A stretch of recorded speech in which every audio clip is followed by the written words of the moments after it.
함께 나눌 시간에 말씀 보시겠습니다. 구약성경 아가서 2장 말씀 16절로 3장 5절까지의 말씀을 함께 찾으셔서 교도하시겠습니다. 오늘은 신부의 정체성과 주님의 임재의 생명성이라는 제목을 가지고 주님의 말씀 나누기 원합니다. 우린 지난 시간에 아름다운 주님과의 사랑의 연합은 주님의 위대한 초청으로 그 기쁨과 감격으로 시작되었음을 보게 되었습니다. 그러나 그 사랑을 계속 유지하는 것은 중요한 것이고 부름을 받았지만 아직 그 합당한 사람으로 세워지지 못하였기 때문에 주님은 주님과의 관계를 성숙시키기 위한 부탁을 하셨습니다. 그 성숙시키기 위한 부탁 가운데 아주 결정적인 부탁은 우리를 위하여 여우 곧 포도원을 호는 작은 여우를 잡으라 라는 말씀을 주셨습니다. 작은 여우, 작아 보였지만 작지만 결정적으로 주님과의 관계를 파괴하는 그런 사탄의 세력이었음을 살펴보았습니다. 결국 신부로 부름을 받아서 나와 함께 가자, 일어나서 나와 함께 가자, 주님의 부름을 받고 함께 일어섰지만 아직도 우리의 삶 속에는 영적인 전쟁이 계속되고 있다는 말씀입니다. 그 영적인 전쟁 가운데 우리는 주님의 보호하심으로 완전한 사단의 공격으로부터 우리는 벗어났지만 그러나 아직까지도 우리는 작게 영적인 전쟁, 작은 여우를 잡는 전쟁을 해야 됨을 말씀하셨습니다. 근데 그 작은 여우의 모습은 두 가지를 크게 살펴봤습니다. 외부적인 요인과 내부적인 요인으로 볼 수 있었는데요. 외부적인 요인은 주님 오심을 믿지 못하게 하고 준비하지 못하게 하는 세력들, 즉 이 땅의 교회들이 오히려 주님 오심에 대한 긴장감을 빼앗고 그들만의 안일주의적인 구원론으로 인해서 주님 오심의 이 사실을 혼란케 하는 그러한 세력들에 대해 살펴봤습니다. 제가 지난주에 우리 권사님께서 주셔서 난가주 한 대형교회 목사님의 설교를 들을 기회가 있었습니다. 제가 그 설교 말씀을 들으면서 우리 보통 교회를 다니시는 성도님들은 그런 설교 말씀을 들으면 굉장히 혼란스럽겠구나 라는 생각을 하게 됐습니다. 저도 듣다 보니까 혼란스러워지더라고요. 그래서 이 혼란스러움이 어디서부터 오는 건가 생각을 잠깐 하면서 묵상하면서 세 가지로 간단하게 정리됨을 제가 확인했고요. 그래서 잠깐 소개해드리겠습니다. 왜냐하면 우리 성도님들이 겪을 수 있는 일들이기 때문입니다. 일반 교회, 그래도 깨어있다라는 교회들이 보통 갖는 취향, 그 성향은 666표로 알려진 오늘날의 베리칩이라는 것을 부인하지는 않습니다. 그까지 부인하는 분들은 아예 영적으로 깜깜한 분들이고요. 그래도 영적으로 깨어있는 분들은 부인하지 않아요. 베리칩이 있고 그것이 666표고 앞으로 사람들의 몸에 찍힐 거라는 것까지도 다 인정을 합니다. 그리고 또 그것을 찍어서는 안 되고 그것을 몸에 넣어서는 안 된다고까지도 알고 있습니다. 감사한 일이죠. 그러나 문제는 그 시점과 그든 해석이 문제라는 것을 발견하게 됩니다. 왜 666표라는 베리칩에 관해서 알고는 있지만 가장 중요한 맹점은 뭐냐면 종말론적인 긴장감이 없다라는 것입니다. 사람들은 지식을 알고 있습니다. 지금은 마지막 때다. 지금은 종말의 때다. 예수님이 오실 때다라는 사실들은 알고 있어요. 그런데 정말 그때가 임박한 주님의 오심의 때라는 긴장감 속에 신앙생활을 하고 있느냐라는 질문을 할 때 사람들은 나는 열심히 신앙생활을 하고 있으니까 나는 언제든지 주님 오시면 주님 맞이할 수 있다라고 스스로들 그렇게 믿고 있습니다. 그리고 더 나아가서 분명한 확신은 내가 예수 그리스도를 믿고 거듭났기 때문에 나는 주님이 언제 오시든지 나는 주님을 맞이할 수 있다라는 그런 분명한 구원적 확신의 안정감을 가지고 신앙생활을 하고 있습니다. 그렇기 때문에 예수님이 오실 때 나타난 이러한 소위 말해서 사단의 표인 짐승의 표라는 육류표가 등장하고 있다라는 말이 나오니까 사람들은 당연히 나오는 거다. 그것은 당연한 거다. 주님 오실 때가 됐기 때문에 주님 맞이하면 된다. 그러니까 뭐냐면 어떤 걸 전제로 하고 있냐면 나는 저 육류표와 전혀 상관이 없는 사람이기 때문에 그걸 관심을 가질 필요도 없고 그것을 언급할 필요도 없고 그것을 얘기할 필요도 없는 것이다. 그런 전제를 하고 신앙생활을 하고 있습니다. 근데 문제는 뭐냐면 바로 이제 거기서부터 출발하는 거죠. 그래서 예수님이 곧 오십니다. 이제 베리칩이라는 육류표라는 것이 사람 몸에 찍히니까 이걸 절대 찍으면 안 됩니다. 하고 경고하는 경고의 메시지들을 무시해버립니다. 무시하기 위해서 그 메시지를 전하시더라고요. 결론은 그래요. 그거를 경각시켜서 우리가 그런 시대가 오니까 그런 시대 앞에서 우리가 깨어있자로 가면 참 좋은데 그런 것들을 전하는 건 잘못된 것이다 라는 전제를 깔았어요. 즉 그런 이야기를 하는 것 자체를 부정하게 생각한다는 겁니다. 그 전제를 가지고 메시지가 나가기 때문에 그거를 변명하는 말씀을 하시는 거죠. 자, 무엇이냐면 처음에 이 시대가 마지막 시대라는 것을 이야기하면서 이 마지막 시대에는 적그리스도의 영이나 혼란케 하는 영들이 많이 일어난다. 그런 적그리스도나 혼란케 하는 영들 가운데 한 가지가 바로 오늘날 베일칩에 관해서 이야기하는 사람들이다 라고 전제하고 있는 거예요. 그게 왜 혼란케 하는 겁니까? 베일칩을 받으면 안 된다고 하는 건 깨어있으라는 메시지죠. 그런데 오히려 그거를 혼란케 하는 영으로 이단화시켜버렸습니다. 극단화시켜버리는 거예요. 그건 이단화가 아닙니다. 극단화가 아닙니다. 아는 정보예요. 정보. 다 알고 있대요. 그래서 알더라고요. 아는데 그 아는 사실에 대해서 침묵하게 만드는 겁니다. 말하지 못하게 만드는 겁니다. 자, 여기가 문제가 있는 거죠. 아주 중요한 문제입니다. 그래서 전제가 뭐냐? 이단화된 사람들이라는 문제처럼 끄집어내면서 사람들에게 일단 부정적인 생각을 안겨준다는 거예요. 그런 얘기를 하는 거나 그런 정보에 대해서 부정적으로 생각하게 만들어요. 그것이 바로 사단의 전략 아니겠습니까? 사람들이 하면 부정적으로 부담된다 이거죠. 그 다음에 중요한 것은 성경을 가지고 언급을 하시는 요한계시록 10단장에 나오는 666표라는 것은 바로 환란 시대에 있게 된 매매와 관련해서 나타나는 표다. 그래서 예수 그리스도를 부인하고 그 표를 받는 자, 즉 매매를 해서 받는 자는 안 된다. 결국 뭐냐면 휴거가 일어나기 전에는 내가 몸에다가 수백 개를 집어넣어도 상관이 없다라고 말씀하시더라고요. 휴거가 일어나기 전에 내 몸에다 600개를 집어넣어도 700개를 어떤 만 개를 예를 들면은 그게 확대해서 내 몸에 수백 개를 집어넣어도 상관이 없다라고 선포했어요. 그 다음에 휴거 이후에는 그때는 매매를 위해서 적그리스도표가 사용되니까 그때는 넣으면 안 된다. 자, 그 말씀도 굉장히 맞는 말씀처럼 들려집니다. 혼란스러울 수 있죠. 휴거 전에는 괜찮지 않을까. 지금 들어가는 베리칩은 괜찮지 않을까. 사람들이 이렇게 생각할 수도 있습니다. 휴거가 안 일어났습니다. 그리고 결론은 뭐냐? 믿음만을 가지고서 있으면 되는 거지. 몸에다가 칩을 넣던 말던 그것은 우리가 상관이 없는 거다. 우리는 주님께서 오실 때 휴거되면 되는 거고, 휴거된 이후에 남은 사람들이 끝까지 믿음 지키기 위해서 그걸 받으면 안 되는 거지. 휴거되면 상관이 없다. 여러분 어떻습니까? 그럴듯하게 들립니다. 그러면서 하시는 말씀이 극단적인 예를 들었어요. 그것이 92년 10월 18일 예전에 과거에서 있었던 경험을 들어서 그때 그 경험, 개인적 경험에 대한 것을 이 베리칩 사건과 연관을 시키더라고요. 그래서 그때 그것을 믿었던 사람들이 잘못됐던 것처럼 오늘날 이 육류표나 베리칩을 말하는 사람들이 마치 그런 섹터화된 이단이다라고 결론을 내렸어요. 여러분 이 베리칩 문제는요. 교회 안 다니는 사람도 아는 문제입니다. 교회 안 다니는 사람들도요, 이 베리칩이라는 소위 이 칩을 몸 안에다 RFID라는 칩을 넣으면 몸에 이상이 오고 몸에 엄청난 그런 해악스러운 암과 같은 덩어리들이 생긴다는 걸 알고 있어요. 알고 있는 사람들이 금하고 있습니다. 이건 과학적으로도 받아들일 수 없는 사실이에요.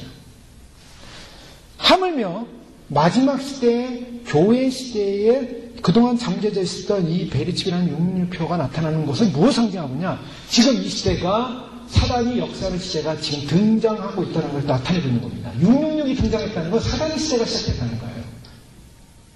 사단이 이제 고개를 드는 겁니다. 몸통이 있는데요. 그동안은 몸을 숨겨놨었어요. 그 사람들이 잘 몰랐죠. 어떻게 표현이 안 나와 있으니까 숨겨져 있으니까. 근데 이제는 꼬리를 싹 하나 내미는 겁니다. 꼬리를 통해서 꼬리가 흔들리는 거예요. 그래서 그 꼬리가 지금 나타난 거예요. 그래서 사람 몸에다 건강의 이유로 무슨 이유로 넣겠다. 사람들이 좋게 홍보하고 있습니다. 근데 그건 꼬리일 뿐이에요. 점점 뭐가 나타납니까? 슬슬 그 몸통이 나타나기 시작합니다. 그 몸통이 나타나고 그 얼굴이 나타나서 전면적으로 그 사단이 자기 형상도 나타날 때는 계속 10장에 나오는 휴거 이후에 적그리스도가 전면에 거쳐서 자기가 장악할 때예요.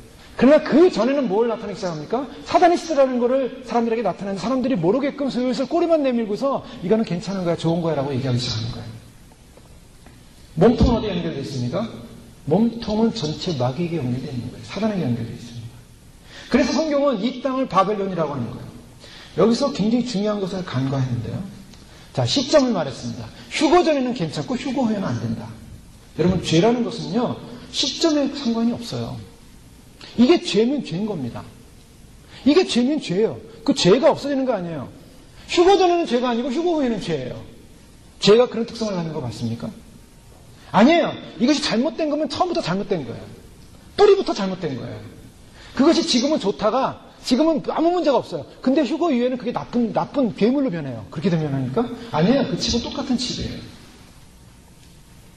즉, 휴거 전에는 상관이 없다라는 안도감을 중으로 말미암아 상관없다라는 안도감과 함께 그것을 전하는 사람은 이단성을 가진 사람이라고 매도시킴으로 말미암아 사람들이 알고 안심하게끔 만들면서 휴거 전에는 사람들이 다 받아도 되는 걸로 인정을 해버리는 겁니다. 사단의 통제 심벌입니다. 그 심벌이 왜 나왔는가? 그 심벌의 뒤에는 뭐가 있는가? 뭐가 있습니까? 몸체는 마귀예요. 사단이에요. 사단이 마지막 시대의 적그리스도 영이 결국 이 땅의 모든 그리스도인들을 뿐만 아니라 그리스도인 아닌 사람들을 전부 다 통제하게 한 통제 시스템으로 갖고 들어오는 하나의 표라는 것입니다. 이미 다 증거되고 다 드러났어요. 사단의 자기 영역권의 문제, 사단의 영역권의 문제임에도 불구하고 그것을 간과해버릴 때 사람들은 혼란스러울 수 있다는 것입니다. 그 중요한 뒤에 있는 그 몸통이 뭔가를 이해를 하셔야 되는 것입니다. 아담과 하와가 선악과를 따먹을 때요. 그 선악과가 주는 의미는 선악과의 안에 독이 있었을까? 사람을 죽이는 독이 있었을까?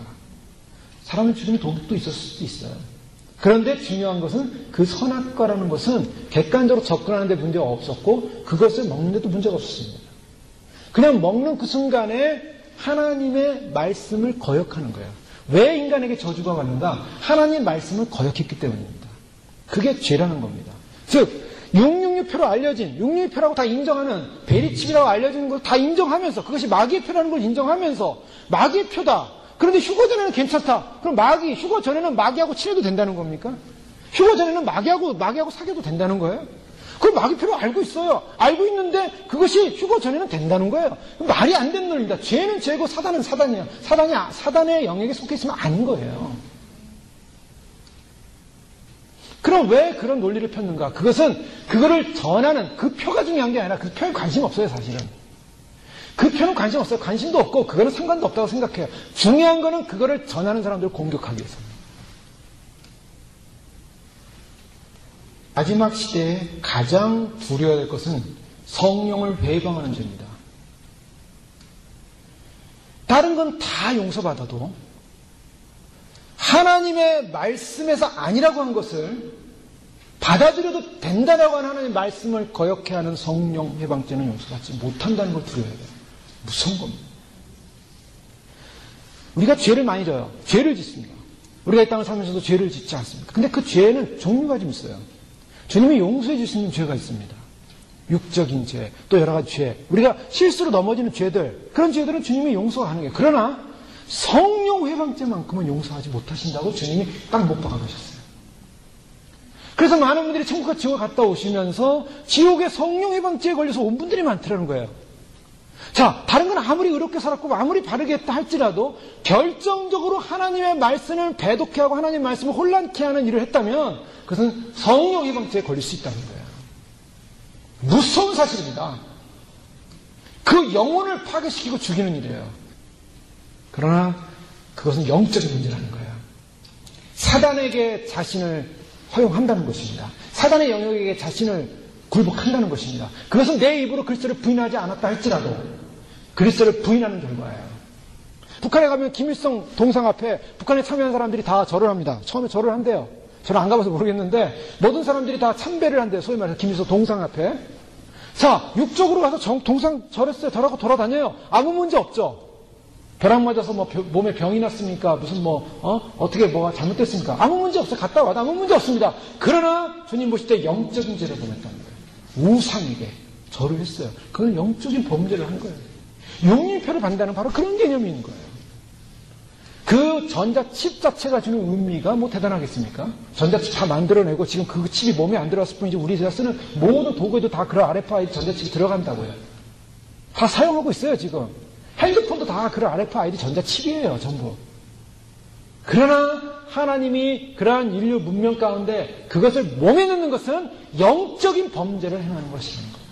사단에게 굴복한다는 거예요. 이 세상 신에게 굴복한다는 개념을 갖고 있기 때문에 절대로 넣으면 안 되고 넣었다 빼도 그 죄는 용서받지 못한다는 거예요.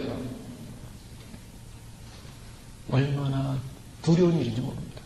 그러면 그런 메시지를 우리가 받았을 때, 그런 사실을 볼 때, 지금 이 시대는 마지막 때고 영적으로 꾀있을 때고 그런 것이 찍히는 시대가 됐으니까 우리가 이제 그것을 찍으면 안 되십니다. 경계해야 됩니다. 그거는 사단이 조종하는, 사단의 뿌리에 의해서 나온, 그것이 그냥 갑자기 튀어나온 게 아니에요. 사단이 이 세상을 마지막 점령하기 위해서 세계의 역사를 가운데 세계 사람들, 정치 지도자들 이런 사람들 통해서 음모를 꾸미게 하고 단일 정부, 신세계 정부를 만드는 하나의 그런 통일체제를 만들어서 전 세계 사람들을 장악하게 한 음모 속에서 지금 그 꼬리가 조금 나온 거예요, 지금. 그 꼬리를 부여잡고 나는 죄 안 졌으니까 괜찮죠? 아닙니다.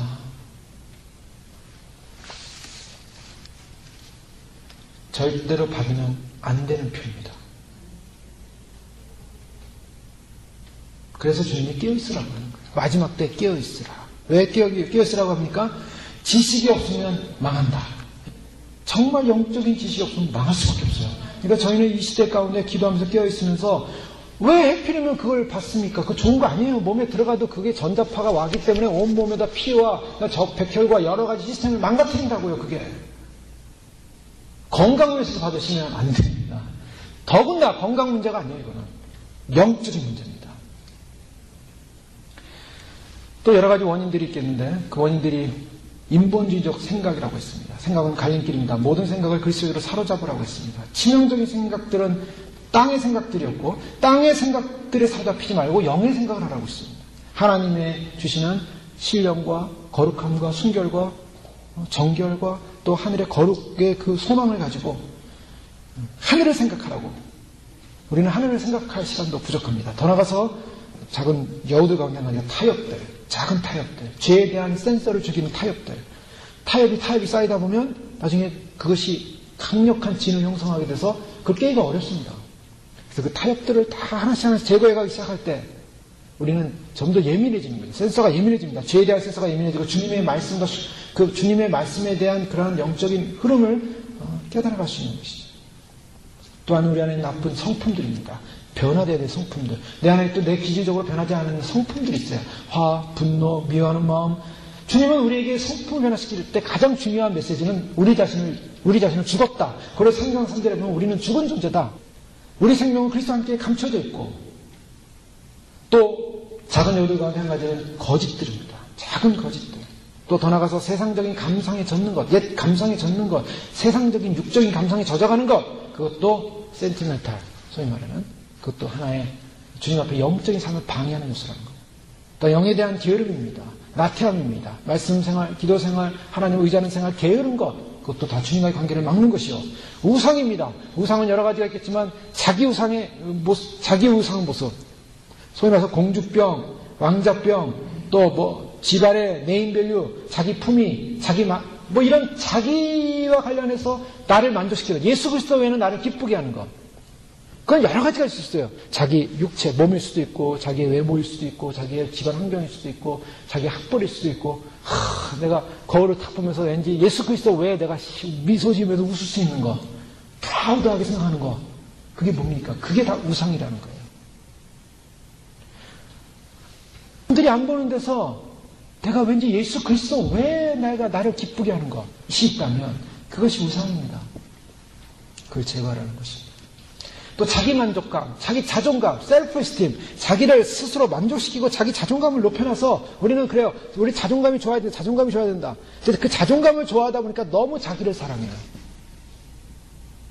너무 자기를 사랑하다 보니까 사람들 마음속에는 인간은 누구나 다 폴 워셔라는 목사님이 그런 얘기를 하더라고요. 인터뷰하는데 제 아담스에게 큰 많은 영향을 받았다고 하면서 결국 이런 얘기예요. 인간은 누구나 시너, 죄인이다. 죄인인데 결국 인간은 다 스스로 무슨 생각을 하면 자기 피해라는 나라는 존재가 너무 귀하기 때문에 그 늘 자기 안에 머물다 보니까 주님 안에서 주님과의 관계를 맺지 못한다. 이제 그런 이야기를 하는 걸 봤습니다. 어떤 의미에서는 나라는 존재를 너무 가치 있게 여기다 보면 나라는 이 가치 있는 존재가 이 땅을 살면 때 얼마나 많은 어려움들을 경험하겠습니까? 나라는 가치 있는 존재를 사람들이 높이지 못할 때, 나라는 가치 있는 존재를 사람들이 존경하지 못할 때, 나라는 가치 있는 존재를 사람들이 인정해주지 못할 때, 나라는 가치 있는 존재, 그러니까 그것도 하나의 우상이 될 수 있다라는 것입니다.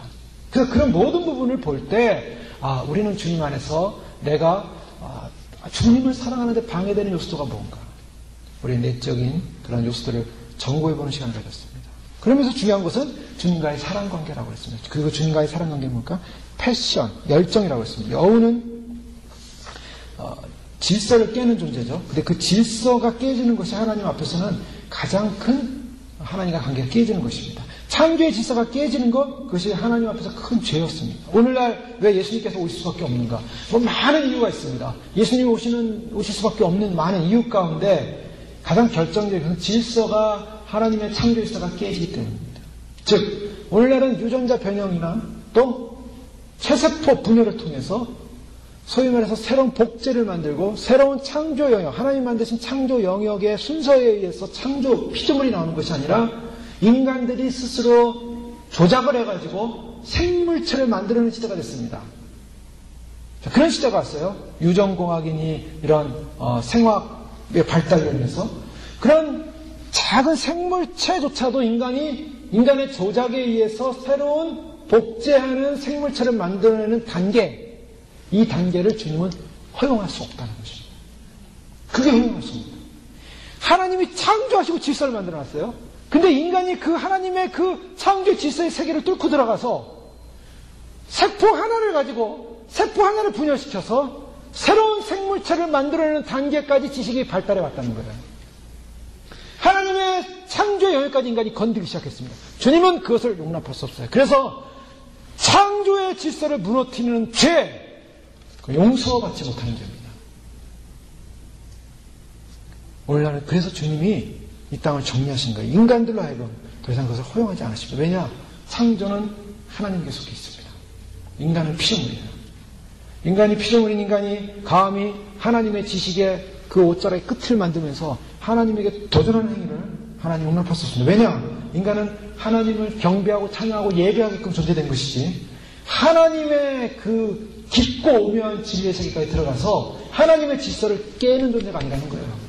그런 깨는 사건, 마귀의 사건이요, 사단의 사건입니다. 그래서 주님은 오실 수밖에 없는 거예요. 주님은 곧 오십니다. 자, 이런 모든 사실을 놓고 우리가 영적으로 깨어있는 가운데 한 가지 놓치지 말아야 될 부분이 있습니다. 우리가 우리 자신에 있는 작은 여우들을 볼 때 절망감에 빠집니다. 절망감에 빠져서 나는 이 친구로서 준비되기엔 너무나 부족하구나. 기도를 해도 회개를 해도 너무나 부족해서 이렇게 회개 못하다가는 나중에 구원받지 못할까 두렵고 휴거받지 못할까 두렵고 모든 것이 두려움이 옵니다. 여러분 그렇지 않습니까? 두렵고 떨려요. 두렵고 떨려요. 많은 분들이 천국과 지옥을 갔다 오면서 지옥 갔다 온 분들의 그 지옥에 가서 왜 왔는가 그 내용들을 보면 두렵고 떨려요. 이게 도저히 희망이 없어 보여요. 작은 죄까지도 주님이 간섭하셔서 도저히 희망이 없어 보입니다. 그러나 여기서 대전제를 놓쳐서는 안 되는 부분이 있습니다. 바로 그것이 오늘 본문 말씀입니다. 16절 말씀 보면 나의 사랑하는 자는 내게 속하였고 나는 그에게 속하였구나. 그가 백합화 가운데서 양떼를 먹는구나. 나의 사랑하는 자는 내게 속하였고 나는 그에게 속하였구나. 자, 주님의 구원받은 백성으로서 가장 중요한 핵심의 원리가 있다면 무엇 같습니까? 그것은 사랑이에요. 사랑. 저희가 아가서를 지금 살펴보는 가운데 주님이 저희들을 사랑하셔서 주시는 그 사랑의 메시지를 저희가 받고 있습니다. 그런데 우리는 어떤 생각을 하냐면 나는 아직 부족하고 나는 아직 작은 여우가 많고 나는 해결되지 못한 것이 너무 많고 나는 절망적이고 나는 파괴적이고 나는 소망이 없고 주님의 사랑이 들어오지가 않아요. 들어오지가 않아. 왜요? 나의 절망감 속에 너무 빠져있다 보니까. 그렇죠. 저희가 너무나 우리 자신의 절망감 속에 빠져있다 보면 주님이 날 사랑한다는 사실 자체가 믿어지지가 않습니다. 주님이 과연 날 사랑하실까? 주님 정말 저 사랑하세요? 몇 번씩 물어봐요. 주님 저 사랑하세요? 날 사랑하시면 내가 왜 이럽니까? 그러면서 날 사랑하시면 나는 왜 희망이 없습니까? 주님 날 사랑하시면 좀 뭔가 흔들리는 정체감을 느낄 때가 있어요. 그런데 분명한 사실은 뭐냐면 나에게 작은 여우가 있다 할지라도 주님이 나를 사랑하고 계신다는 사실을 믿으셔야 됩니다. 분명한 사실입니다. 사랑하지 않으면 부르지도 않으셨어요. 사랑하지 않으면 준비도 안 시키십니다. 사랑하셔서 부르신 거예요. 사랑하시기 때문에 우리를 주님 오심을 소망하게 하신 겁니다. 사랑하시기 때문에 세부적으로 간섭하시는 거야. 우리가 우리 안에 있는 죄를 끊어버린다는 것이 쉽지 않잖아요. 그러니까 그런 고통 가운데서 주 앞에 나아가는 과정을 겪지만 그러나 절망은 아니라는 사실을 믿으시기 합니다. 절망은 아니에요. 왜요? 하나님이 우리를 사랑하고 계시대요. 이거를 놓쳐서는 안 돼요. 자, 이걸 놓쳤습니다. 나의 절망감 때문에 주님이 나 사랑한다는 그런 믿음을 놓쳐버렸어요. 그 다음에 좋아할 사람은 누굽니까? 좋아할 존재. 마귀만 좋아하는 거예요, 마귀만. 절망감으로 인해서 파괴되어 가니까. 절망감인 사람이 가진 존재는 뭡니까? 지난주에 보니까 뭐 한국에 무슨 행복전도사라는 분이 있나 봐요? 나는 그분 잘 몰랐는데 인터넷에 보니까 나왔더라고요. 뭐 행복을 전하는 분이었대요. 일반 주부였다가 나중에 뭐 여러 가지 어려움을 겪으면서 이제 방송에 나와서 많은 사람이 희망을 줬나 봐요. 근데 그분이 자살했대요. 그 왜 자살했는가? 본인이 고통스러운 병이 있었답니다. 생각해보세요. 남들은 행복을 전하다가 자기는 그 절망감 속에 빠진 거예요. 남들에게 희망을 줬는데 자기는 절망감 속에 빠졌어요. 그리고 자살했어요. 그 사람, 그 인생만큼 불행한 사람은 없다고 생각해요.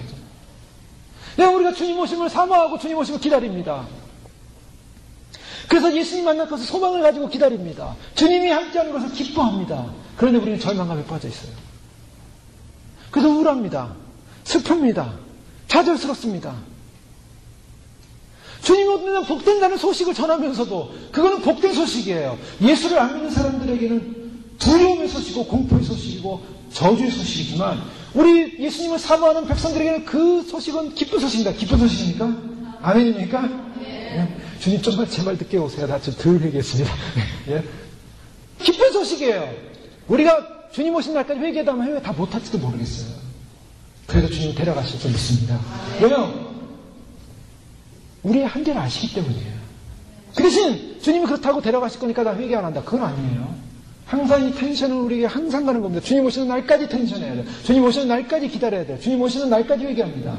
그러나 주님 그 모습을 귀하게 여기시는 거예요. 그 모습을 어렵게 여기시는 겁니다. 사랑이 전제되고 있기 때문에. 주님 우리를 사랑하십니다.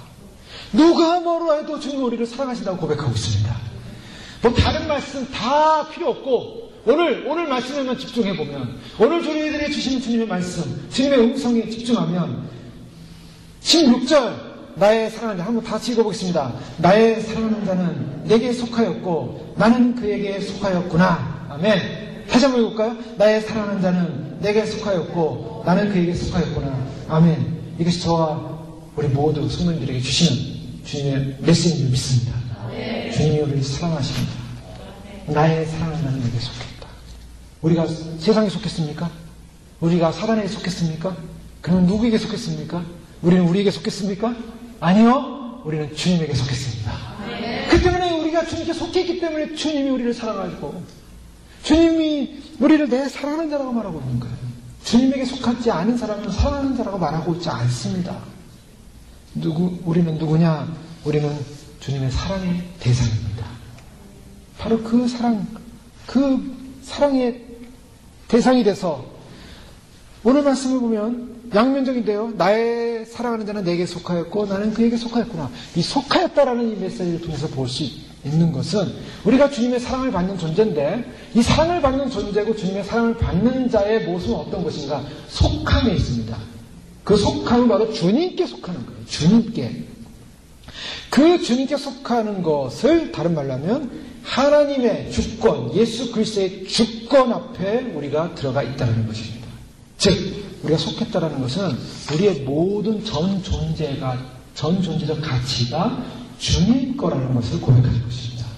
이것을 우리가 보통 로드십이라고 얘기하고 주님의 주인 되심이라는 말을 표현하기도 하고 주님의 주권하에 우리는 사로잡힌 존재다라는 것을 고백하기도 합니다.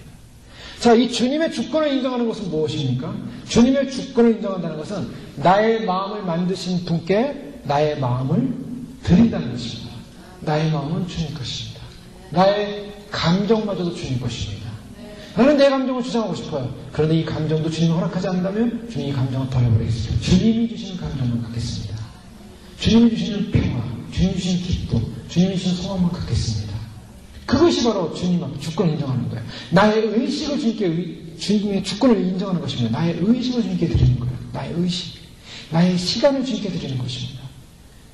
죄를 용납하실 수 없는 분께 내가 죄 고백을 하는 것입니다. 주권을 인정하기 때문에.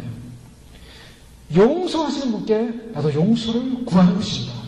주님 앞에 참으로 주님의 그 온전한 그 전체적인 주님의 뜻 앞에 나의 모든 것을 드리고 맡기고 위탁하는 것, 이것이 속한 바로 주님의 사랑하는 신부들의 삶이 무엇인 줄 믿습니다. 과부가 두 렙돈을 연복에 드릴 때 예수님이 보셨잖아요. 그리고 칭찬하십니다. 저 여인은 자신의 전 재산을 드렸다.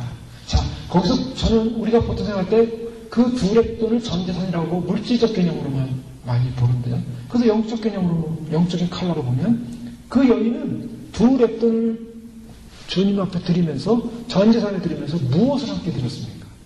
그 두 렙돈 속에는 그의 영혼, 그의 몸도 저를 다 드리는 것입니다. 그의 전 존재를 드리는 거예요.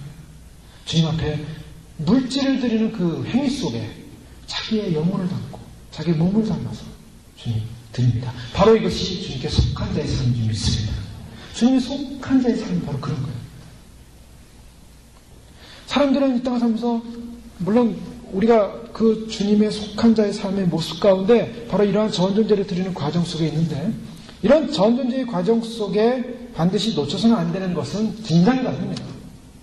긴장감, 죄에 대한 경계감, 최고의 긴장과 예민한 반응을 보이면서 주님에 대한 확실한 신뢰와 사랑, 최고의 위탁을 주님 앞에 드리는 것입니다. 그래서 주님을 사랑하는 그 사랑의 생명선을 붙잡아야 됩니다. 주님 오실 때 내가 과연 구원받을 수 있을까? 주님 오실 때 내가 과연 들림받을 수 있을까? 우리 자신이 아무리 우리 자신을 돌이켜봐도 자격 미달인 자신들을 발견할 수가 있습니다.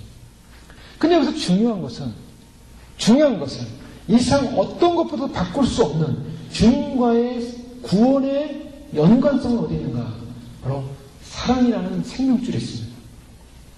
그 사랑이라는 생명줄에 우리는 붙들고 있는 거예요. 그래서 그 사랑이라는 주님과의 관계 속에 사랑이라는 생명줄을 붙들고 있는데 그 사랑의 생명줄에는 여러 가지가 있을 수 있습니다. 그 사랑의 생명줄에는 긍휼이라는 단어가 들어갑니다. 주님은 긍휼을 베푸시는 거예요. 긍휼을 베푸시는 것. 휴거는 긍휼의 사건입니다. 물론 영광스럽게 우리가 준비가 다 돼서 주님 데려가시기도 하지만 사실은 주님의 관점에서 보면 긍휼의 사건이에요. 주님이 긍휼을 베푸지 않으면 우리가 휴거될 수 없습니다. 주님이 이 땅 가운데 하나님의 그 진노의 창조자 하나님의 진노의 심판이 쏟아지기 전에 주님께서 사랑하는 백성들을 데려가시는 사건, 이것이 긍휼입니다. 또 자비의 모습이 있습니다. 인자의 모습이 있습니다. 인자는 헤세드라는 표현으로 성경 많이 쓰고 있는데 이것은 하나님의 변함없는 사랑, 영원히 변하지 않는 사랑, 언약적 사랑을 말합니다. 예수님께서 십자가에 못 박혀 돌아가시는 것은 바로 무엇을 말씀하고 있냐면 언약적 사랑입니다. 이 십자가 사건은 십자가를 믿는 자, 주님을 사랑하는 자, 그 십자가와 함께 못 박혀서 죽었다 다시 부활한 자, 주님이 그 사랑으로 구원하시겠다는 약속입니다. 그 인자의 사랑, 그 인자의 사랑을 담고 있습니다. 또 승계입니다. 주님은 사랑하시지만 때로는 가르치시고 책망도 하십니다. 또 그 사랑 안에는 뭐가 담겨져 있냐면 징계가 담겨져 있습니다. 징계받기를 좋아하는 사람은 이상에 아무도 없을 겁니다. 저도 징계받는 거 싫습니다. 그러나 성경은 분명히 말합니다. 하나님을 정말 사랑하는 사람, 하나님의 사랑을 받는 사람, 하나님의 자녀는 반드시 징계하시겠다. 여러분 그 사실이 인정이 됩니까? 히브리서 12장 5절 이하의 말씀 보면 또 아들들에게 권하는 것 같이 너에게 권면하신 말씀을 잊었도다. 일렀을 때 내 아들아 주의 징계하심을 경히 여기지 말며 그에게 꾸지람을 받을 때 낙심하지 말라. 경히 여기지 말라. 또 낙심도 하지 말라. 주께서 그 사랑하시는 자를 징계하시고 그의 받으시는 아들마다 채찍질 하십니다. 예, 징계를 주시는데 누구를 징계하신다고 합니까? 사랑하는 자를 징계합니다. 우리 이 땅을 살아오면서 너무나 많은 힘든 일이 있었습니다. 주님 이건 징계죠 라고 생각하는 일도 있을 거예요. 그럴 때마다 주님이 나를 버리셨구나. 주님이 나를 포기하시고 나를 사랑하지 않으시구나. 다른 사람은 다 잘 되는데, 다른 사람은 다 잘 되는데 나만 안 되는구나. 주님 왜 나만 안 사랑하십니까? 이게 아닙니다. 주님은 사랑하시기 때문에 징계 주신다 그랬어요. 사랑하시기 때문에. 주님 그 사랑하시는 징계 때문에 당하는 아픔이 있지만 너희가 참으면 징계를 받기 위함이라 하나님의 아들과 같이 너희를 대우하시나니 어찌하리가 징계하지 않는 아들이 있으리요. 징계는 다 받는 것이거늘 너희가 없으면 사생자여 참아들이 아니니라 하면서 징계를 주신 이유에 대해서 말씀하세요. 또 우리 육체의 아버지가 우리를 징계하여도 공경할 것도 하며 너희 영의 아버지께 더욱 복종하여 살려 하지 않겠느냐? 첫째, 징계를 통하여 주님 앞에 더 복종하는 법을 배우게 하시는 겁니다. 징계를 받으면 튀어나가는 사람들이 있어요. 아, 내가 주님 열심히 믿었는데 주님 날 징계하다니 나는 주님을 안 믿겠다고 치면 그 사람은 사생자입니다. 그러나 징계를 받을 때 더 주님 앞에 복종하게 돼요. 주님 어떻게 된 겁니까? 주님 어떻게 하면 좋습니까? 주님 도와주세요. 주님 앞에 더 복종하게 돼요. 그걸 배우게 하시려고 징계를 허락하신다고 말씀하고 있고 저희는 잠시 자기 뜻대로 우리를 징계하였거니와 오직 하나님은 우리의 유익을 위하여 그의 거룩하심에 참여케 하시느니라. 즉 징계를 통하여 하나님께서 얻고자 하는 목적이 있다면 거룩해 하시는 겁니다. 걸러내는 겁니다. 징계를 통하여 우리 안에 있는 우리 안에 있는 죄, 우리 안에 있는 걸러지지 않은 부분들을 걸러내시는 거예요. 그래서 주님이 징계를 통과하게 하십니다. 그리고 무릇 징계가 당신을 즐거워 보이지 않고 슬퍼 보이나 후에 그로 말미암아 연단한 자에게는 의의 평강한 열매를 맺는다. 그것이 당신은 너무나 힘들어요. 그러나 그것을 지나고 나면 평강의 열매를 맺는다. 의의 열매를 맺는다. 그러니까 휴거 백성이 반드시 통과해야 될 것 중에 하나가 징계인 줄 믿으시기 바랍니다. 이게 힘든 일이에요. 그동안 참 많은 징계 속에 살아왔다라고 생각하시는 분은 많이 통과하신 거예요. 그래서 주님 오실 때 불러주신 줄 믿으시기 바랍니다. 왜 불러주신 거예요? 그 징계를 통과하지 않았으면요, 우리는 교만하고, 우리는 정말, 예수님 앞에 나는 당연히 구원받지 하면서 아마 우리 스스로가 높아졌을지 모르겠어요. 그런데 징계를 통하다 오니까 나는 아무것도 아니요. 나는 형편없는 존재요. 주님의 도우심 없이는 살 수 없는 존재요. 하나님의 징계가 너무 힘듭니다. 하나님의 구원과 하나님의 도우심을 구합니다. 즐겁지 않습니다. 슬퍼 보입니다. 슬픕니다. 나는 슬픈 사람입니다. 그러나 주님 앞에 엎드리고 주님 앞에 도우심을 구하고 그러니까 주님께서 그 과정을 통하여 열매를 맺게 하십니다. 그 과정을 통하여 하나님께서 우리 안에 인내를 하게 하고 평강을 맺게 하시고 그래서 결론은 뭡니까? 그러므로 피곤한 손과 연약한 무릎 징계를 받다 보니까 너무나 힘들어요. 지쳤어요. 무릎도 연약해요. 일어날 수가 없어요. 어지럽습니다. 세상 나가면 쓰러질 것 같아요. 도대체 주님은 어떻게 할 수가 없습니다. 막 정신이 없는 상황이에요. 너희 발을 위하여 곧은 길을 만들어 저는 다리로 하여금 어지러지 않고 고침을 받게 하라 하면서 주님이 결국 이 징계를 통하여 거룩한 의의 반열, 거룩한 평화의 반열, 이 샬롬이라는 메시지는요, 주님의 말씀은 하나님만이 줄 수 있는 평화입니다. 그래서 주님께서 우리들에게 주시는 메시지 가운데 하나가 평안을 주라. 내가 너에게 평안을 주라. 예수님께서 부활하신 다음에 평안이 있을지어다. 평안하여 평안을 주라. 주님 오실 때 우리가 이 땅 가운데 너무나 평화가 없었고 너무나 힘들었고 너무나 고통스럽고 너무나 마음 아팠던 모든 시간들이 다 지나가고 주님 오실 때 평화, 하나님의 샬롬, 하늘로부터 내려올 것입니다. 그 하나님의 샬롬 앞에 들어갈 때 이 세상 어느 곳과 비교할 수 없는 그 축복스러운 평화 속에서 그 위로 속에서 그 감격 속에서 주님을 찬양하고 기뻐하고 주님 안에서 그 평안을 뺏을 자가 영원히 뺏을 자가 없는 것입니다. 그 징계를 통해 연단되어진 과정 속에 하나님의 사랑이 머물러 위로가 있습니다. 온유함이 있습니다. 진실함이 있습니다. 소망이 있습니다. 이 모든 것이 다 주님의 사랑이에요. 주님의 사랑, 영의 사랑입니다. 이 영의 사랑을 하는 사람들은 하나님 앞에 기도하는 사람이요, 찬양하는 사람이요, 개인적으로 하나님께 월십 예배하는 사람입니다. 첫사랑을 회복하고 유지하는 사람들입니다. 예수님의 오심을 알고 준비하는 사람들입니다. 매사에 주님과 함께 기도하면서 주님과 함께 동행하는 사람입니다. 회개할 수 있는 사람입니다. 자신의 자아를 앞세우지 않는 사람입니다. 이 모든 사람들이, 이런 모든 모습들이 주님과 함께 생명 라인을 붙잡는 사람들인 줄 믿으시기 바랍니다. 우리가 주님 오심을 기다리면서 주님 앞에서 이러한 여러 가지 소품들을 경험해가면서 우리 자신이 주님으로부터 경험하고 또 주님으로부터 받는 걸 통해서 우리가 믿음으로 주님을 끝까지 기도하고 찬양하고 예배하고 경배하고, 그래서 이제 저희들에게 더 예배 시간이 많아져야 돼요. 더 기도 시간이 많아져야 됩니다. 더욱 기도 시간이 많아져야 돼요. 기도 시간도 많아져야 돼요. 찬양 시간 많아져야 됩니다. 여러분, 하루를 살면서 찬양을 몇 번이나 부르십니까? 다윗은 7번 찬양해버렸습니다. 7번. 자, 7번, 7곡 이상 찬양하시는 우리 성도입니다. 7번은 고사하고 7곡. 예, 좋습니다. 뭐 한 곡을 뭐 10번 해도 100번 해도 더 많이 해도 좋은데요. 곡이 중요한 게 아니라 주님 옆에 그런 찬양하고 예배하는 삶. 내 안에 찬양이 죽어가고 있으면 내 영이 죽어가고 있는 거예요. 하나님과의 관계가 죽어가고 있는 것입니다. 영의 길이 열려야 되는데 그 영의 길은 찬양의 통로를 통해서 영의 길이 열리는 것입니다. 찬양을 통하여 하나님께 찬양을 드리고 하나님께 예배를 드리고 또 그 앞에서 기도가 들어가고, 그래서 시편을 보면 찬송이요, 그게 하나님께 드리는 기도였어요. 그 찬양과 시가 같이 가고 기도가 같이 가는 것입니다. 그러니까 하나님께 기도하면서 찬양하고 하나님께 찬양하고 개인적으로 찬양해요. 월십해야 돼요. 우리가 예배 드릴 때, 주일날 예배 드릴 때 우리가 예배 드립니다. 예배가 끝나면 우리가 안타깝습니다. 다음 주일날 또 예배 드려야지. 그러면서 일주일 동안 찬양을 안 하면 안 됩니다. 개인적으로 골방에 들어가서 찬양하십시오. 그때는 아무도 없다 할지라도 천사들이 함께 할 것입니다. 하나님의 영이 함께 하실 것입니다. 제가 찬양할 때 천사들이 옆에서 함께 춤을 추고 함께 찬양하고, 선포하십시오. 천사와 함께 찬양합시다. 천사가 입을 벌여 찬양하고, 어린 천사, 큰 천사, 찬양의 천사들이 함께 와서 나팔을 불고 북을 치고 옆에서 악기를 불면서 찬양할 것입니다. 실제로 저희가 찬양할 때 천사들이 함께 찬양하고 있어요. 그래서 하나님 앞에 우리가 찬양으로 제사를 드리고 예배를 드리고 경배를 드리고 하나님 앞에 영광을 돌리는 놀라운 사건 더 많아지셔야 돼요. 찬양하고 기도하고 주님을 사랑하고, 그리고 날마다 그 다음에 일어나는 게 뭡니까? 찬양과 기도만 하다가 그거만 끝나는 것이 아니죠. 우리는 회개합니다. 또 회개합니다.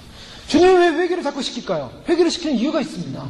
주님이 우리를 하는 걸 자꾸 회개하라고 하십니다. 왜 그런지 아십니까? 데려가시려고 회개시켜요. 분명한 사실이에요. 데려갈 사람이 아니면 회개시키지 않습니다. 왜요? 데려가지 않는다는 건 진노에 남는다는 거예요. 진노에 남는다는 것은 그 죄가 회개되지 않았기 때문에 죄에 대한 형벌을 받는다는 것입니다. 그래서 저희가 징계를 받을 때는 사실은 어떤 면에서는 개인적으로 당하는 하나님 앞에 징계, 심판일 수가 있어요. 그런데 그것을 미리 받는 거예요. 인간은 다 죄인이기 때문에 죄에 대한 형벌을 다 받습니다. 예수님을 믿고 다시는 받았지만 우리가 또 주님 앞에서 지은 범죄한 죄가에 대해서는 주님이 그 죄에 대해서는 때로는 징계를 통해서 형벌을 줄 수가 있어요. 그러나 내가 죄가 많아서 많은 형벌을 받고 죄가 없기 때문에 덜 형벌을 받고 그런 개념은 아닙니다. 그 때문에 내가 징계가 많으면 내가 죄가 많았나 보다 이렇게 또 생각하지도 마세요. 그러나 분명한 것은 각 개인에게, 각 사람에게 각자에 맞는 징계와 각자에 맞는 짐을 주시는 거예요. 그리고 주님께서 그 이후에 주실 영광스러운 미래적 소망과 의의 열매와 평강의 열매를 허락하실 것입니다. 그 때문에 그런 징계 과정 속에서 주님을 바라보는데 왜 회개하게 하고 왜 징계 주시고 왜 고통을 주시는가? 그것은 우리를 미리 준비시켰다가 주님 오신 날 데려가기 위해서입니다. 그렇게 의롭게 되지 않고는, 그렇게 정결케 되지 않고는, 그렇게 연단하지 않고는 아름다운 보석을 다룰 수가 없어요. 연단된 정금을 받을 수가 없습니다. 요한계시서 3장 18절에 라우디아 교회를 향하여 주님이 주신 말씀이 뭡니까? 라우디아 교회, 내가 너를 권하노니 내게서 불로 연단한 금을 사서 부여하게 하고 흰옷을 사서 입어 벌거벗은 수치를 보이지 않게 하고 안약을 사서 눈에 발라보게 하라. 여기서 이 라우디아 교회는 부안교회라고 그랬습니다. 그러니까 이 부안교회는 뭐라고 말씀하냐면 너는 근데 연단된 금이 없구나. 불로 연단된, 즉 불로 연단된 금을 사라는 거예요. 즉 연단을 받아야 된다는 겁니다. 연단을 받아야 돼요. 또 흰옷을 사서 입으라. 이 흰옷 사드는 건 회개하라는 것입니다. 철저하게 회개하고 씻으라는 거예요. 벌거벗은 수치를 보이지 않게 하고 안약을 사서 눈에 바르라. 주님께서 주시는 생명의 말씀으로 말미암아 너희가 거룩해지라고 말씀하고 있습니다. 눈이 열리라는 거예요. 그렇습니다. 이런 말씀 드릴 때 저는 돈도 없고요. 저는 힘도 없고요. 저는 아무것도 없어요.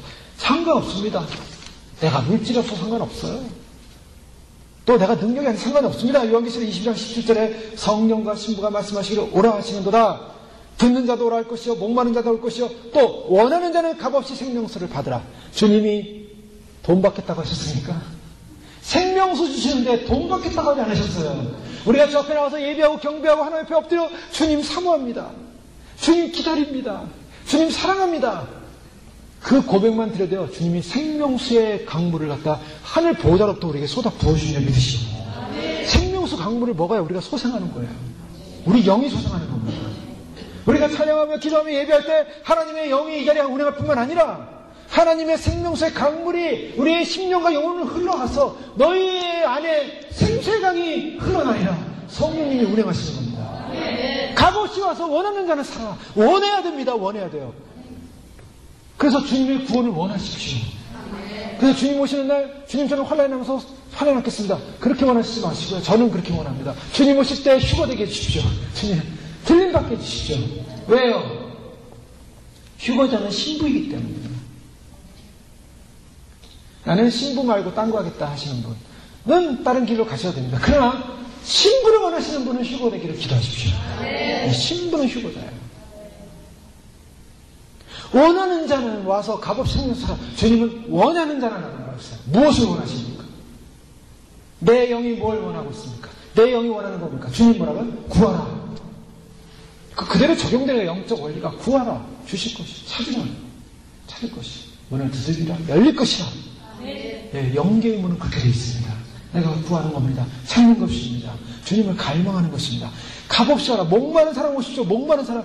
심령, 말씀이 목마르고 주님 오심이 목마르고 주님 만나기가 목마릅니다. 목마른 사람 오십시오. 원하는 사람 오십시오. 듣는 자도 오라. 듣는 자. 들으신 분은 반드시 와야 될 줄 믿습니다. 주님 오시면 소식을 들으신 분들은요 반드시 주님께로 가야 됩니다. 들었는데 안 가면 그 형벌이 있어요. 주님이 기회를 주시는 거예요. 기회. 오라! 오라! 주님은 지금 초청하십니다. 이 문이 닫혀가고 있습니다. 지금 보십시오. 이제 뭐 베리칩이 나온다 그러고 뭐 이 세상에 단일 정부가 일어난다 그러고 이게 뭘 말하는 줄 아십니까? 마귀가 꼬리를 내밀고서 이제 슬슬 정체를 드러내는 겁니다. 정체가 드러났다는 건 뭐예요? 이제 올라온다는 거예요. 이제 마귀의 세상으로 올라온다는 거. 뭘 말합니까? 반대로 주님의 구원의 문은 닫혀가고 있다는 거예요. 주님의 긍휼의 문은 닫혀갑니다. 이것이 꽝 하고 닫히면 이 지상의 어느 누구도 그 문 안으로 들어갈 수 없다는 거예요. 우리는 주님의 오심의 임박성을 인식해야 됩니다. 그런 모든 현상들을 보면서 주님 오실 때 가깝기 때문에 주님을 더 사모해야 되고 갈망하고 주님과 연합되기 위해서 기도하고 생명수에 부어지는 은혜가 성령님의 연합 가운데 찾아오게 되고 성령님이 우리 가운데 찾아오십니다. 그래서 성령님이 우리가 연합되어지고 우리가 하나 되어지고 그래서 성령님과 함께 내가 아닌 내 안에 성령님이 바로 내 안에 예수 그리스도가 바로 전전들어서 내 안에 역사하게 되는 것 바로 그것이 주님께 속하였다는 메시지입니다. 근데 또 더 나가서 3장 2절에 보니까 이 신부에게 위기가 찾아오는데요. 어떤 위기가 찾아오냐면 내가 밤에 침상에서 마음이 사랑하는 자를 찾았구나. 찾아도 발견치 못하였구나. 아니 이 신부가요. 이제 뭔가 마음에 안식을 했나 봐요. 주님께 속했으니까 나는 주님께 속했으니까 이제 그러면서 이렇게 열심히 살았어요. 또 현실적인 삶을 살았던 것 같습니다. 근데 어떻게 살았는지 현실이 너무 바빴는지 하루 종일 바쁘게 지내다 보니까 잠시 주님을 놓쳤어요. 주님에 대한 생각을 놓치고 살았어요. 그렇지 않습니까? 우리가 살다 보면 깜빡깜빡 주님에 대한 생각 놓치고 막 현실 속에 막 엉킬 때가 있잖아요. 그러고 나서 집에 가서 밤에서 딱 침상에서 누워서 자려고 하는데 아니 주님을 하루 동안 한 번도 안 찾았네요. 그래서 밤에 침상에서 마음에 사랑하는 자를 찾는데 주님이 느껴지지가 않아요. 주님이 느껴지지 않습니다. 주님이 안 보여요. 주님을 찾는데 없어요. 자, 이것이 위기입니다. 우리의 신앙 가운데, 삶 가운데 우리 주님은 우리를 얼마나 사랑하시냐면 이제 이것이 신부들에게 요청하는 하나의 요청이에요. 뭐냐? 나의 신부가 됐다면 나를 마음속에 담고 살아가는 거예요. 담고. 그분과 함께 살아가는 것입니다. 그분을 옆에다 제발 외롭게 내버려두지 말라는 거예요. 그분을 잠깐 묵상하지 않고 주님을 옆에다 이렇게 모셔놓고 자기 길로 막 다니지 말라는 것입니다. 하루 동안 그랬는데요. 하루 동안 그랬는데 주님이 임재가 사라졌어요. 여러분, 이것이 바로 우리가 경계해야 될 부분입니다. 두려야 될 부분입니다. 우리가 신앙생활하면서 우리 안에 주님에 대한 임재가 사라질 때, 그때가 위기입니다. 그런데 이 임재가 사라진다는 것은 이걸 아십시오. 임재가 사라지면 주님이 완전히 우리를 떠났다는 건 아니에요. 단지 주님이 우리를 훈련하시는 그러한 하나의 단계로서 임재를 잠깐 거두십니다. 우리가 임재를 느끼지 못할 때, 주님의 임재를 느끼지 못할 때, 그때는 죽음입니다. 그때 죽음을 경험하는 거예요. 아, 주님이 임재하지 않으면 나는 인생이 죽음이구나. 하루 동안 찬송을 못 들었고, 하루 동안 기도를 못 했고, 하루 동안 말씀을 적지 못했는데, 그런 것들에서 마음이, 심령이 주님의 임재를 너무 느끼지 못하는 단계가 돼버렸어요. 마음에 주님의 임재를 느끼지 못하니까 어떻습니까? 기도를 해도 그 기도는 응답이 되지 않습니다. 답답합니다. 주님의 임재를 느끼지 못하니까 비참한 존재라는 것을 느끼기 시작해요. 막막합니다. 열심히 외쳤는데 목만 아파요. 가슴은 답답합니다. 힘이 듭니다. 열심히 기도를 한 것 같은데 육으로만 한 것 같고, 왠지 기도를 했다라는 도장만 찍은 것 같고, 주님과의 교통함이 없습니다. 위로가 없습니다. 용기가 안 납니다. 평안이 없습니다. 마음이 편하지 않습니다. 왜요? 임재가 사라졌기 때문에. 우리가 신앙생활에서 가장 긴장해야 될 건 뭐냐면 주님의 임재입니다. 주님의 임재가 있어야 돼요. 주님의 임재가 임하면 기도의 힘을 얻습니다. 또 기도할수록 충만감이 옵니다. 더욱 맑고 깨끗한 영의 세계 안으로 들어가는 것을 발견하게 됩니다. 기도를 주님이 돕고 계신다는 걸 확인하게 됩니다. 기도가 깊어질수록 반복될수록 두려움이 점점 확신과 기대와 소망으로 차오르기 시작합니다. 더욱 주님 안으로 깊이 들어가 주님 안에서 계속 거하고 싶어집니다. 죄를 고백하면 두려움이 없어지기 시작합니다. 주님의 임재 가운데 들어가면요, 주님의 거룩한 빛 가운데 우리가 죄를 발견하게 됩니다. 그 죄를 발견할 때 그 죄를 토설하는 걸 두려워하지 않게 돼요. 왜요? 그 거룩한 빛이 나를 지금 비춰주고 있기 때문에 그래서 빨리빨리 그때 토해내야 씻어지는 것입니다. 그 두려워하지 않습니다. 근데 임재가 사라지면 죄를 고백하면 또 두려워져요. 주님 앞에 다 빨리 씻어야지 하면서 주님 앞에 더 고백합니다. 주님이 살아간다는 걸 느끼고 있기 때문에, 그 거룩한 빛이 느껴지고 있기 때문입니다. 회개의 기쁨이 있습니다. 감사가 일어납니다. 주님의 임재를 해서 주님 사랑합니다. 주님 안에, 주님 품 안에 안겨 들어가는 것을 느끼게 됩니다. 주님의 위로를 경험하게 됩니다. 주님 앞에 주님이 우리의 눈물을 닦아주는 것을 경험하게 됩니다. 주님의 임재. 그런데 그 임재가 사라진 기도, 임재가 사라진 말씀, 임재가 사라진 찬송, 예배. 만약 임재가 없다면 우리가 찬송을 불러도 찬송은 황량한 공간을 울리는 소리일 뿐입니다. 내 영혼은 메말르고 내 심령은 주 앞에 터져나오지 못하고 정신없이 입술만 움직이는 소리만 낼 뿐, 소리나는 꽹과일 뿐입니다. 악기들도 소리나는 악기일 뿐입니다. 꽉꽉꽉 울려야지만 소리나는 잡음일 뿐입니다. 그러나 주님의 임재가 임하면 그 소리가 향기가 되어지고 그 입술의 찬양이 연주가 되어지고 그 찬양을 통하여 생명수강이 흘러내려오고 주님의 임재가 있느냐 없느냐. 여러분 기도 속에서도 주님의 임재를 느끼시는가? 아니면 말씀으로서 주님의 임재를 느끼고 있는가? 내가 내 삶 속에 주님의 임재와 함께하고 있는가? 내가 예배를 드리면서 주님의 임재를 경험하고 있는가? 저는 계속 기도하면서 주님 우리 예배 가운데 주님의 임재하여 주시옵소서. 임재가 임하고 우리 찬양 가운데 임재하여 주시고 기도 가운데 임재하여 주시고 말씀 가운데 임재하여 주시고 주님의 임재가 이거 상태하기 원합니다. 기도할 수밖에 없습니다. 임재가 없는 예배는 죽은 예배요. 임재가 없는 찬양은 죽은 찬양이요. 임재가 없을 때 그것은 우리는 목으로 터져라고 해도 그것은 공허한 메아리일 뿐이에요. 밤이 찾아왔을 때, 주님을 느끼지 못하는 밤이 찾아왔을 때 빨리 회복해야 됩니다. 그래서 회복하는 방법이 무엇이었습니까? 이 여인은 막 밖으로 뛰어나갔습니다. 거리에 나가서 큰 길에서 찾으나 만나지 못할 거예요. 여러분 보십시오. 주님의 임재가 사라지면요 막 방황하게 돼 있어요. 이 사람 만나고 저 사람 만나고 여기 가보고 저기 좀 방황하게 됐어요. 이 말씀 들어보고 저 말씀 들어보고 그래도 채워지잖아요. 뭔가 채워지잖아요. 뭔가 채워져. 왜요? 내가 주님과의 임재를 잃어버렸기 때문이에요. 그런 순간이 오면 안 된다는 거예요. 오늘날 저희가 수많은 책자들 봅니다. 제가 요즘 이 기독교 책자, 제가 사는 책자들 이렇게 좀 볼 때가 있어요. 가끔 뭔가 좀 도움이 될 만한 책이 없을까? 근데 왠지 마음에 들어오지가 않아요. 책을 읽어도 이게 뭔가 달라요. 뭔가 시원하지가 않아요. 뭔가 핵심이 없어요. 물론 달콤합니다. 좋습니다. 하나님의 말씀입니다. 하나님 사랑하는 말씀입니다. 덤더 주님을 묵상하는 거라고 말씀이 나오지만 뭔가 주님 오심을 준비하면서 나갈 수 있는 길을 안내하는 책이 없다는 거예요. 말씀의 홍수시대에서 많은 말씀들을 들어볼 기회가 있지만 뭔가 이 땅에서 주님 오심을 예비하고 마지막 시대 적그리스도의 영을 대적하기 위한 단장과 무장을 위한 말씀이 흔하지 않은 시대에 살고 있음을 발견하게 됩니다. 여러분 이런 갈증이 올 때 어떻게 하겠습니까?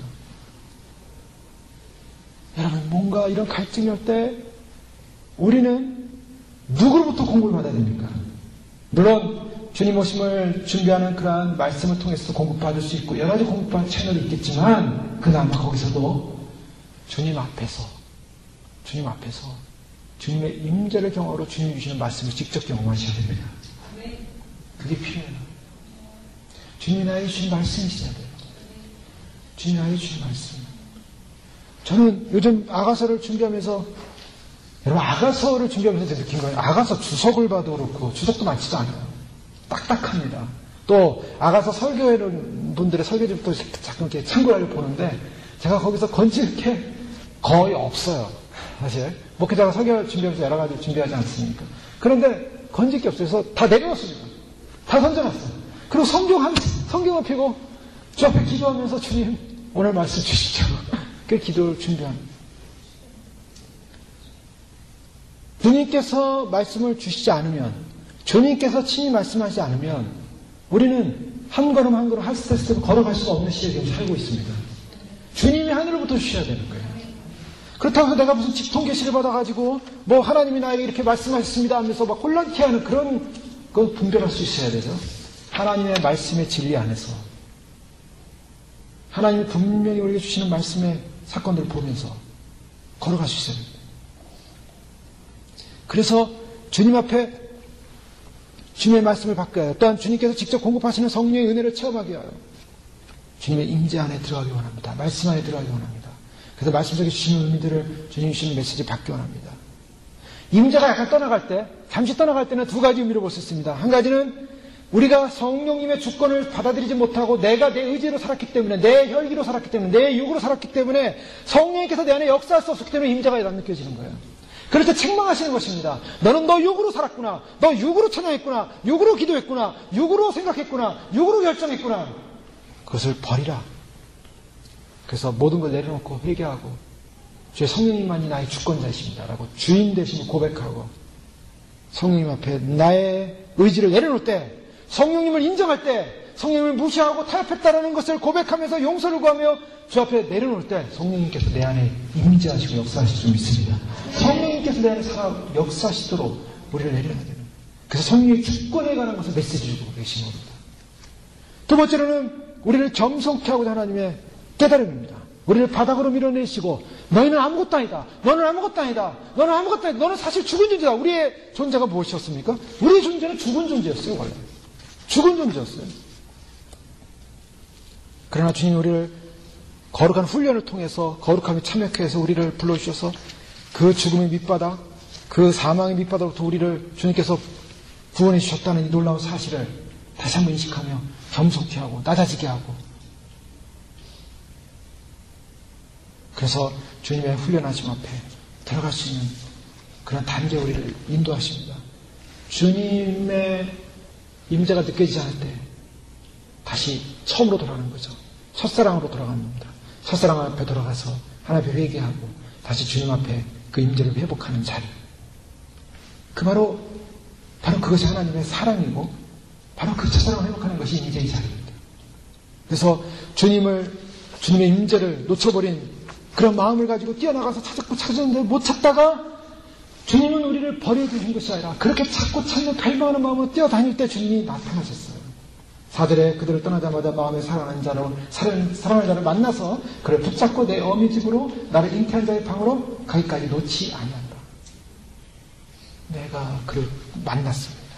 주님을 만났습니다. 그리고 놓지 않니 아닙니다. 놓지 아니하고 그 다음에 뭐라고 합니까? 나를 그분과 함께 있는 동안 깨우지 말라. 즉 이제 놓치지 않겠습니다. 그분부터 메시지를 받겠습니다. 그분의 임재 안에서, 그분의 자리 안에서 그분과 함께하며 주님과 함께하며 주님 만난 그 자리에서 나의 갈급함이, 나의 절박함이 결국 주님만 만남의 기쁨 속에서 끈질긴 주님을 갈망하는 갈망 속에서 냉랭하고 생명 없는 나의 삶의 모습 속에서 주님 만난 그 기쁨의 감격을 절대 놓지 않겠습니다. 주님으로부터 말씀을 받고 주님으로부터 은혜를 받고 그 은혜 안에 머물고 주님의 사랑 안에 머물고 그 사랑의 능력 안에 임재의 사실을 확인하면서 주님 앞에 절대적인 주권에 복종하면서 주님 오늘도 주님과 함께 주님의 사랑에 소속된 존재로 주님의 임재 안에 머무는 존재로 주님 오심을 예배하는 존재로 오늘도 그 신부로서 주님과 함께 동행하는 삶으로 승리케 하여 주옵소서.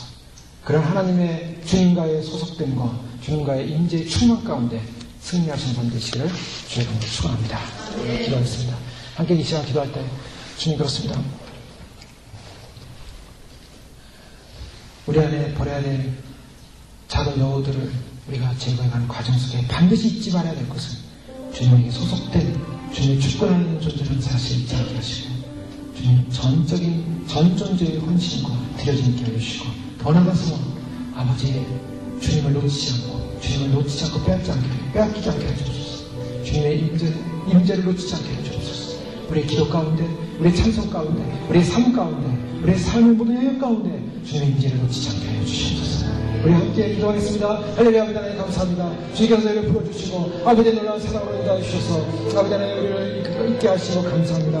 하나님의 말씀과 진리와 하나님의 은혜와 은총과 하나님의 주신 생명과 하나님의 구원과 하나님의 나라와 하나님의 영광을 소망하며 달려나갑니다. 아버지 하나님 참으로 주님께서 임하여 주시고 인도하여 주시며 아버지 오직 주님의 놀라운 사랑과 은혜 가운데 머무며 아버지 예수만은 하나가 살아났으면 오직 예수님의 놀라운 사랑과 은혜 가운데 그 임재의 영광 가운데 거하지 못하는 그런 아버지 하나님 죄가 없도록 하나님 도와주시고 있어주시고 하나님의 생명수의 강을 아버지에게 부어주사 하나님의 놀라운 은혜가 우리에게 부어주사 아버지 하나님 다시 한번 주님 앞에 깊이 들어가며 아버지를 겸손케 하며 나를 낮추며 하나님의 거룩한 임재 가운데 하나님의 거룩한 사랑 가운데 깊이 들어가는 귀한 은혜의 역사 넘치게 도와주셔서 할렐루야. 하나 살아라. 오늘도 하나님의 거룩한 영광이 임하게 하시고 하나님의 지혜가 임하게 하시고 하나님의 생명이 임하게 하시고 하나님의 은혜가 임하게 해주셔서 아버지 모두가 참으로 주님의 임재의 거룩한 은혜 가운데서 기뻐하며 감사하며 하나님의 거룩한 영광으로 회복되어지는 얼굴의 삶을 쓰도록 도와주시옵소서. 주님 불쌍히 해주시옵소서. 하나님 국민에게 주시옵소서. 하나님의 임재의 능력을 놓치지 않게 해주옵소서. 하나님의 국민의 사랑의 능력을 놓치지 않게 해주옵소서. 듣는 자도 오라할 것이고 목마른 자도 오라할 것이고 아버지 하나님 참으로 와서 감사라고 말씀하시는데 아버지 하나님 놓치지 않게 해주시고 주의 사랑을 놓치지 않게 해주시고 주의 은혜를 놓치지 않게 하시고 갈망하게 하시고 찾게 해주시고 영원히 그 영혼의 생명수를 얻게 해주시고 아버지 하나님 주님 주님 그 생명의 기쁨과 그 감기의 소망을 놓치지 않으면 아버지 하나님 영원히 주님과 함께하며 주님과 함께하며 주의 믿음과 주의 긍휼과 주의 도우심과 하나님의 역사시간 함께 하시는 귀한 믿음을 가까이 하여 주시옵소서. 알았으마라 아버지 하나님 참으로 주님 하나님께 소속된 존재인 것을 놓지 않게 하시고 온전한 주권을 주 앞에 온전히 맡기며 아버지 하나님 주의 도우심을 맡기며 하나님의 인도하신 앞에 모든 것을 맡기며 하나님의 생명 안에 모든 것을 맡기며 아버지 하나님 주 앞에 온전히 살아가실 도와주옵소서. 아버지 하나님 저희의 삶 가운데 주님을 잃어버리지 않게 하시고 주님을 놓치지 않게 하시고 아버지 하나님 주님을 참으로 외롭게 두지 않게 해주시고 아버지 하나님 참으로 주님과 함께 주님의 말씀과 함께 주님의 메시지와 함께 주님의 은혜와 함께 하나님의 성령이신 분 알았으마 일마시라는 아버지 놀라운 은혜와 함께 말씀과 함께 주님과 함께 하나님의 생명과 함께 구원과 함께 역사하신 하나님의 놀라운 은혜와 함께 아버지의 주의 놀라운 능력과 공의와 하나님의 사랑으로 이루어진 하나님의 은혜를 경험하게 하시고 하나님의 놀라운 은혜를 쓰라 아버지 하나님 모든 신령 가운데 주님의 사랑이 거룩한 마음으로 채워주시옵소서. 할렐루야. 주의 찬양합니다. 할렐루야.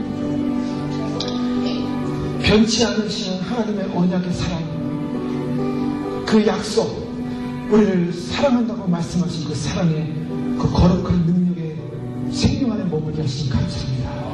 그 생명의 사랑의 주제를 묻고 있기에 이 땅을 살면서 주님의 긍휼과 은혜와 사랑과 훈계와 징계와 온유와 의와 생명을 얻게 하신 하나님 주님 안에 소속된 주님의 온전하신 통치와 주님의 왕되시는 주권을 인정하며 주님 그 안에서 머물며 주님을 높여드리며 주님 더 부어지는 생명수의 영광스러운 값없이 주어지는 그 은혜를 마시며 찾으며 구하며 그 사랑의 주로 주님을 만나뵙게 하여 주시옵소서.